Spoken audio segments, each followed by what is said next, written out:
Após a visita ao Sambaqui Nóbrega e a Cananéia, partimos para Iguape, cuja fundação remonta ao ano de 1538, segundo o historiador Afonso Taunay.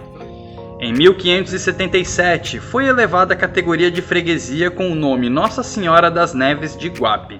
Fala pessoal, tudo bem? Eu sou Rafael da Silva, historiador, e no vídeo de hoje a gente vai falar sobre a história de Iguape, a sua importância na história do Brasil, e vamos falar também sobre a tragédia do Valo Grande, uma tragédia socioambiental que aconteceu aqui e que até hoje traz severos impactos aí para a região. Vamos nessa! Museu Municipal de Iguape. Nós estamos em Iguape, aqui na Rua da Nossa Senhora das Neves. A gente vê aqui uma casa bem antiga, uma parede com conchas aqui, o óleo da baleia. Dá pra ver aqui, ó. A gente tá andando na rua e se depara com o reboco, aí a gente para olhar. Aqui, olha só que legal, ainda que essa casa aqui, apesar do reboco moderno da frente, caiu a casca e ainda dá pra perceber a argamassa feita com as conchas. Tá, isso aqui deve ser do século XIX, até o final do século XIX se utilizou essa argamassa feita de sambaqui. A arquitetura aqui, cara, é uma arquitetura de transição. Você pega final do século XIX, já com tijolo, mas ainda usando sambaqui como argamassa, casas com eira e beira, mas já usando uma telha um pouco mais moderna, sabe? Tem uma... Não temos aqui século XVI, mas a gente vai ter 17, 18... Será que não? Ou talvez uma outra casa, acho que em Cananéia tem. Ali embaixo, Museu de Cultura. Aqui, ó. É. Daqui não tem eira, nem beira. Aquela ali tem eira e beira. Classe social. Por mais incrível que pareça, a casa que mais me chamou a atenção é essa aqui. 1823. 1823, ó. Século XIX, início do século XIX. E o legal é que a gente encontra, como ela está num estado de conservação bem abandonado, o reboco caiu e a gente consegue ver aí os detalhes da argamassa aqui, ó. Como a gente falou anteriormente, com concha misturado na massa. Então aí daquele lado lá é Ilha Comprida, a ponte está logo mais à frente, e para lá a Barra de Capará. Foi lá que teve a questão do Bacharel de Cananéia, né? Sim. O Bacharel de Cananéia foi uma figura controversa que viveu na região fazendo alianças com os nativos e comercializando com os europeus que passavam por ali. Parte dos historiadores afirmam que ele chegou na expedição de Américo Vespúcio, outros que sua presença antecede a Pedro Álvares Cabral. Após ele ter sido expulso, né, de São Vicente por Pero Lobo e Martim Afonso, ele teria se refugiado para cá novamente, né? Pelas cartas de Pero Lobo, o Martim Afonso, ele não teria ido direto para São Vicente. Ele teria ido para Bertioga, teria ficado em Bertioga e teria feito 2 balsas lá. Essas 2 balsas atravessaram para São Vicente, só que desembarcando no Itararé, onde hoje é a praia do Itararé. E Pero Lobo, com uma tropa de 40 homens, cercou o Bacharel de Cananéia, que estava escondido, emparteirado, aonde hoje é a casa de Martim Afonso. Então, isso ele fez pela manhã, e no período da tarde foi que Martim Afonso veio e desembarcou na Biquinha, onde a gente chama hoje de Biquinha. E nesse momento, o que aconteceu? O Bacharel se viu totalmente cercado, né? E foi embora, fugiu, abandonou tudo, voltando aqui para Cananéia. Aquela construção atrás da gente ali, ela é mais recente em comparação com as outras. É 1918, é bem diferente daquela lá de baixo, que tem praticamente 100 anos antes, né? E eu, por exemplo, o Centro Histórico de Santos sobrou muito pouco desse passado colonial e imperial, ficando mais o passado republicano, que é esse tipo de arquitetura que a gente tem aqui. Em Santos, o Centro Histórico de Santos, a maioria dos casarões ali, onde tem os bares... Rua 15, Rua do Comércio. Rua 15, é nessa arquitetura aqui.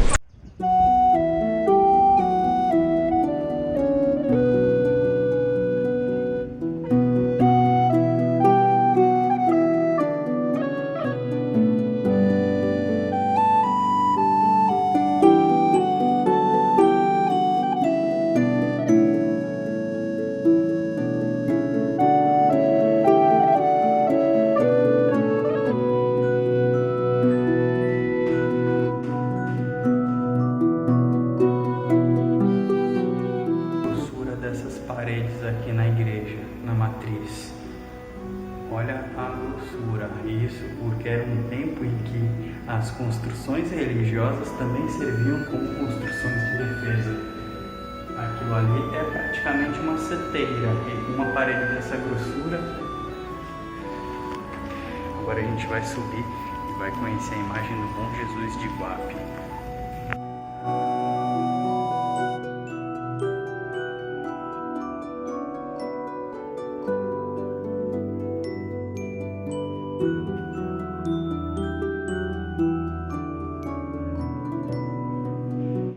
Todo ano é celebrada em Iguape a festa do Bom Jesus de Iguape.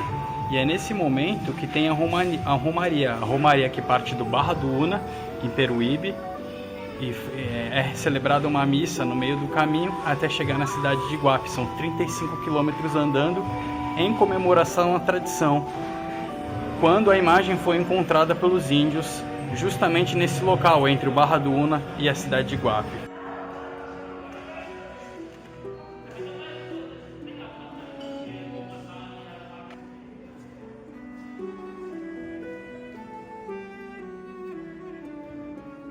Quando teve a Romaria do Bom Jesus de Iguape, que eu pude participar junto com o Guto, com a Isa, que eu tenho vontade de vir aqui e não tive oportunidade ainda. Realmente é uma igreja linda de tirar o fôlego, né? Com paredes muito grossas e que remontam também a esse passado colonial, uma vez que as construções elas eram assim justamente pela necessidade de defesa. Tá? Então, se a gente olhar com bastante calma, como sempre digo, a gente consegue encontrar os resquícios do nosso passado. Puxada pro barroco, né? Nova. É mais nova, olha o tipo de...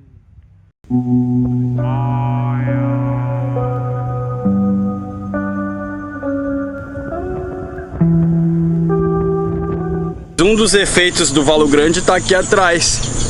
O rio foi assoreado. Tudo isso aqui era água, ficou só um filete de água ali no meio e criou essa terra toda aqui. E isso aí foi resultado do Valo Grande, que assoreou isso tudo e assoreou a Barra do Icapara também. Modificou a salinidade da água e causou um estrago absurdo na fauna e na flora da região toda. Pode ser, cara, pode ser que o problema que tá dando lá na Ilha do Cardoso pode estar relacionado também ao Valo Grande. Ao Valo Grande. É recente, não é muito antigo. Não é coisa do Brasil tralalá. Não. Aqui a embarcação parava ali, o pessoal descia aqui e entrava no barco. Alguém teve a brilhante ideia de cortar caminho no Valo Grande, abrir um canal. Olha aí o que aconteceu. Cara, uma vez eu vim aqui e tinha acabado de chover, eu tava indo de moto pra lá. Tinha acabado de chover, esse Valo Grande era assustador, cara.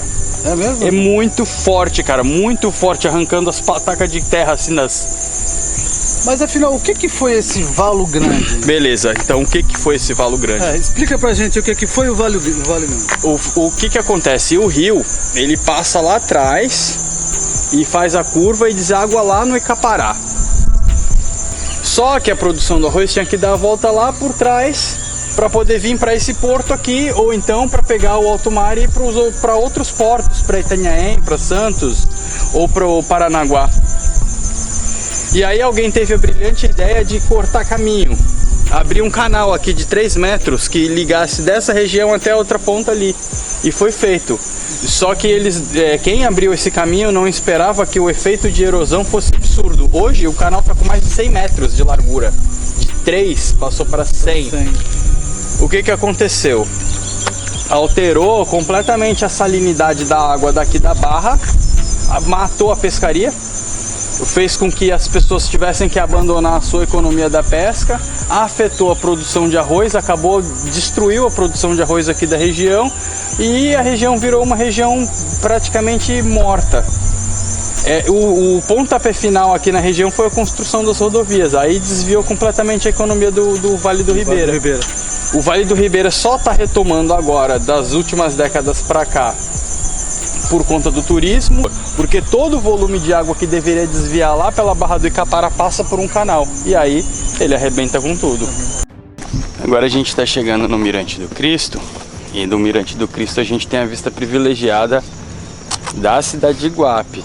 Daqui de cima a gente consegue ver a dimensão do estrago que o Valo Grande fez. Tá vendo essa porção toda de terra aqui no meio? Ela não deveria estar aí.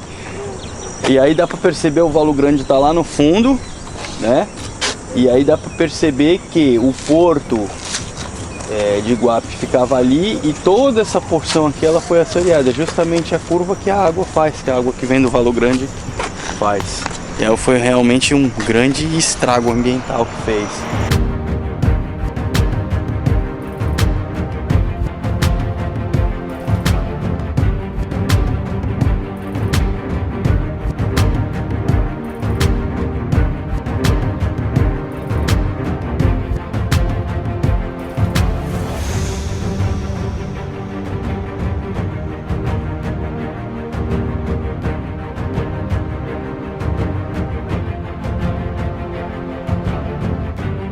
O povoado de Iguape, ele começou na verdade em Icapara.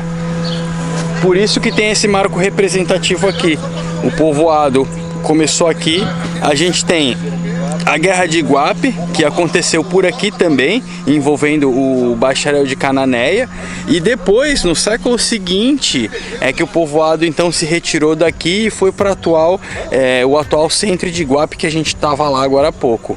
Em 1532, Martim Afonso chegou ao Brasil e ordenou a saída de Mosqueira e do mestre Cosme da região onde hoje situa-se Iguape. Só que ao invés de acatar a ordem, ambos, com apoio de centenas de indígenas, tomaram de assalto uma embarcação francesa atracada em Cananéia e cavaram uma trincheira no sopé do morro do Outeiro do Bacharel. Assim, os portugueses foram surpreendidos e massacrados.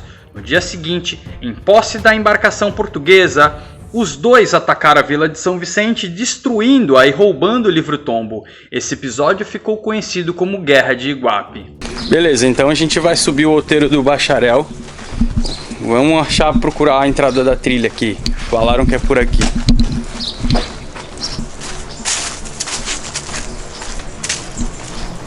Documento confiável que você possa consultar, entendeu? Porque ou tá lá fora, ou foi queimado, ou foi destruído. Então essas coisas é que atrapalham muito a função do historiador aqui no... A gente precisa subir esse morro, certo? Então a partir de agora a gente só precisa procurar uma trilha que vai lá pra cima.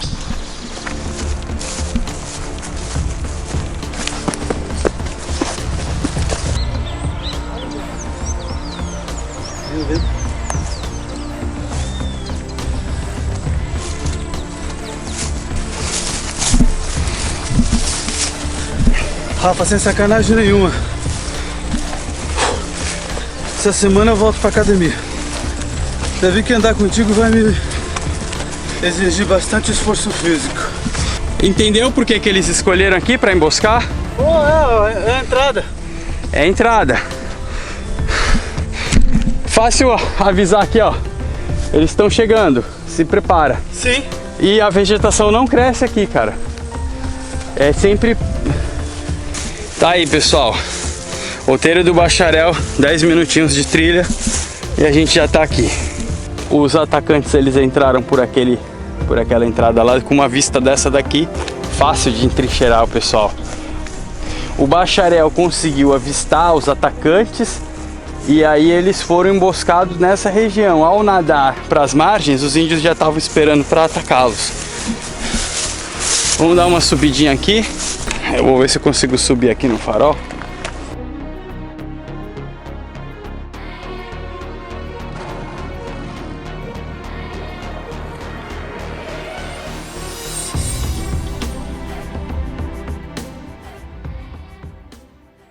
Segue a filmagem daí, Rafa.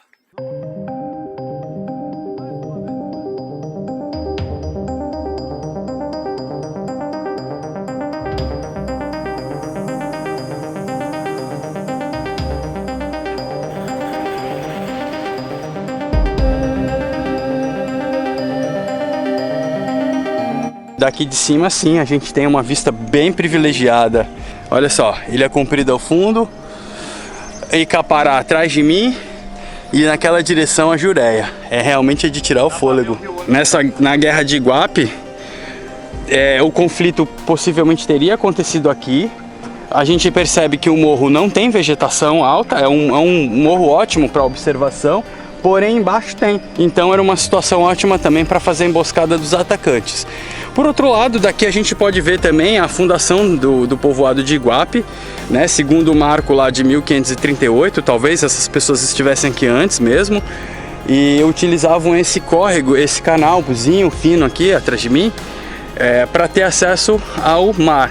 E aí, um século depois, o povoado, já num outro contexto histórico, o povoado mudou para lá, para Iguape, e obviamente sem o Valo Grande a gente teria um porto bem maior, de maior calado, de maior capacidade, né? E Iguape era uma região próspera. Não parece, né, pessoal? Mas essa região aqui está diretamente ligada ao início da colonização no Brasil.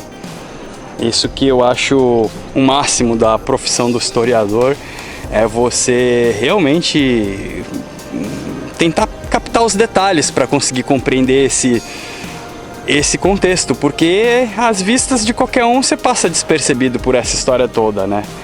Mas aqui em Cananéia, Iguape, seria o marco do Tratado do Tordesilhas, a linha divisória do Tordesilhas. Então, essa região aqui era o ponto central aí da disputa entre a coroa de Portugal e a coroa da Espanha.